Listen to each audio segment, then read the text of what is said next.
ಕಲಾಯಿ ಶ್ರೀ ದುರ್ಗಾ ಪರಮೇಶ್ವರಿ, ಮಹಮ್ಮಾಯಿ, ಬ್ರಹ್ಮಲಿಂಗೇಶ್ವರ, ಮಂಗ್ಲಿಮಾರ್, ಶ್ರೀ ಅಣ್ಣಪ್ಪ ಪಂಜುರ್ಲಿ, ಧೂಮಾವತಿ, ಬಂಟ, ಬಡಾಜೆಗುತ್ತು ಗುಂಡಲ್ತಾಯ, ಕಾಂತೇರಿ ಧೂಮಾವತಿ, ಬಂಟ ಹಾಗೂ ಪರಿವಾರ ದೈವಗಳ ಸಾನ್ನಿಧ್ಯದಲ್ಲಿ ನಾಗದರ್ಶನ ಮತ್ತು ಧರ್ಮ ನೇಮೋತ್ಸವಗಳು ನಡೆದವು.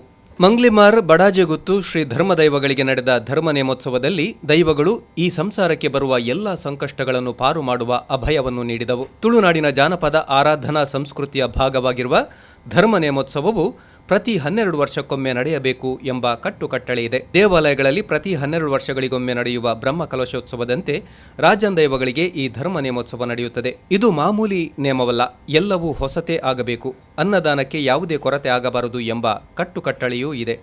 ಎಲ್ಲವೂ ನಿಯಮಬದ್ಧವಾಗಿ ಮಾಡುವ ಈ ನೇಮದಲ್ಲಿ ಯಾವುದೇ ಕೊರತೆ ಇರಬಾರದು ಎನ್ನುತ್ತದೆ ಜನಪದ. ಬೆಂಕಿಯ ಮಳೆ ಬಂದರೆ ಕಬ್ಬಿಣದ ಕೊಡೆ ಹಿಡಿದು ನಿಲ್ಲುತ್ತೇನೆ, ವೃಂದಾವನದ ತೋಟದ ಹೂವುಗಳಂತೆ ಸಲಹುತ್ತೇನೆ, ಹೋದಲ್ಲಿ ಬಂದಲ್ಲಿ ನಿಮ್ಮ ಬೆಂಗಾವಲಾಗಿ ರಕ್ಷಣೆ ಮಾಡುತ್ತೇನೆ, ಮಡಿಲಲ್ಲಿ ನಿಮ್ಮನ್ನು ಹಾಕಿ ತಾಯಿಯಾಗಿ ಅಮೃತದ ಪಾನ ಮಾಡಿಸುತ್ತೇನೆ, ನೀವು ತಪ್ಪಿದಲ್ಲಿ ಮಾವನಾಗಿ ನಿಮಗೆ ಬುದ್ಧಿ ಹೇಳುತ್ತೇನೆ ಎಂದು ದೈವಗಳು ಅಭಯ ನೀಡುವುದು ಸಂಪ್ರದಾಯ. ತುಳುನಾಡಿನ ದೈವಾರಾಧನೆ ಮತ್ತು ನೇಮೋತ್ಸವಗಳು ವಿದೇಶೀಯರನ್ನು ಆಕರ್ಷಿಸಿ ಅವರು ಇದರ ಬಗ್ಗೆ ವ್ಯಾಪಕ ಸಂಶೋಧನೆ ಕೈಗೊಂಡಿರುವುದನ್ನು ನಾವು ಇಲ್ಲಿ ಸ್ಮರಿಸಬಹುದು.